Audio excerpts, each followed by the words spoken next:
16 श्रृंगार करना क्यों है जरूरी? नवरात्रि में माँ दुर्गा की पूजा के साथ साथ उनके 16 श्रृंगार का भी बहुत महत्व है और इस दौरान महिलाओं का भी 16 श्रृंगार करना बहुत जरूरी समझा जाता है। ऋग्वेद में भी 16 श्रृंगार को लेकर कहा गया है कि 16 श्रृंगार करने से न केवल खूबसूरती बढ़ती है बल्कि भाग्य की भी अच्छा होता है। आइए जानते हैं आखिर कौन कौन से हैं ये 16 श्रृंगार। सबसे पहला आता है कि लाल जोड़ा। माँ दुर्गा को लाल रंग बहुत पसंद है और यही वजह है कि नवरात्रि के दौरान लाल रंग के कपड़े पहनकर पूजा करने की सलाह दी जाती है ताकि माता रानी प्रसन्न रहे। सेकेंड नंबर की बिंदी। माथे पर लगा कुमकुम हर महिला के लिए उसके सुहाग की निशानी माना जाता है।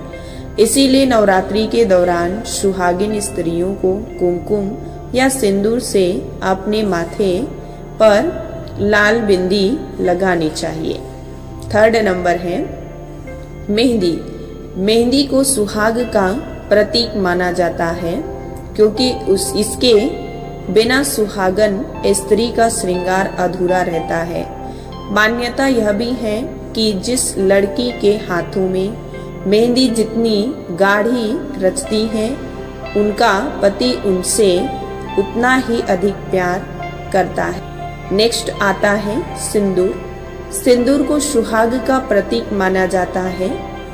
ऐसा कहा जाता है कि सिंदूर लगाने से पति की आयु लंबी होती है।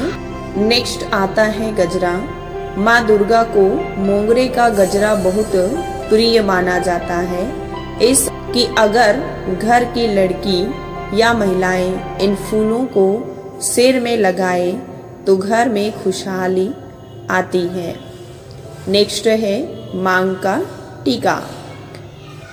माथे के बीचों बीच पहने जाने वाला मांग टीका सिर के बीचों बीच इसलिए पहनाया जाता है ताकि वह शादी के बाद हमेशा अपने जीवन में सही और सीधे रास्ते पर चलते रहें। नेक्स्ट आता है काजल। महिलाएं अपनी आँखों की सुंदरता बढ़ाने के लिए काजल लगाती हैं। महिलाएं अपनी आँखों की सुंदरता बढ़ाने के लिए काजल लगाती हैं। इसके अलावा काजल बुरी नजर से भी आपको बचाए रखता है। नेक्स्ट है कमरबंद। कमरबंद कमर में पहना जाने वाला आभूषण है। कमरबंद इस बात का प्रतीक है कि सुहागन अब अपने घर की स्वामिनी है। नेक्स्ट आता है चूड़ियाँ। चूड़ियाँ सुहागन का प्रतीक मानी जाती हैं। ऐसा माना जाता है कि सुहागिन स्त्रियों की कलाइयाँ चूड़ियों से भरी होनी चाहिए। नेक्स्ट है नथ। विवाहित स्त्री के लिए नाक में आभूषण पहनना जरूरी होता है। नाक में नथ या लौंग उसके सुहाग की निशानी मानी जाती है। नेक्स्ट है बाजूबंद। कड़े के समान आकृति वाला यह आभूषण बाहों में पूरी तरह कसा जाता है। ऐसी मान्यता है कि स्त्रियों को बाजूबंद पहनने से परिवार के धन की रक्षा होती है। नेक्स्ट है कानों में झुमके। कानों के झुमके चेहरे की सुंदरता को बढ़ाने का काम करता है। मान्यता है कि विवाह के बाद बहू को खास तौर से पति और ससुराल वालों की बुराई करने और सुनने से दूर रहना चाहिए। नेक्स्ट आता है पायल। पायल जहाँ पैरों की सुंदरता को बढ़ाती है वहीं प्राचीन समय में पायल विशेष संकेत के लिए पहनी जाती हैं ताकि कोई स्त्री कहीं आए या जाए तो पायल से उसके आने जाने का संकेत मिलता रहे। पायल पहनने से महिलाओं को कई स्वास्थ्य में से संबंधित लाभ भी मिलते हैं। वास्तुशास्त्र के अनुसार पायल के स्वर से नकारात्मक ऊर्जा भी दूर होती है। नेक्स्ट है बिछुआ।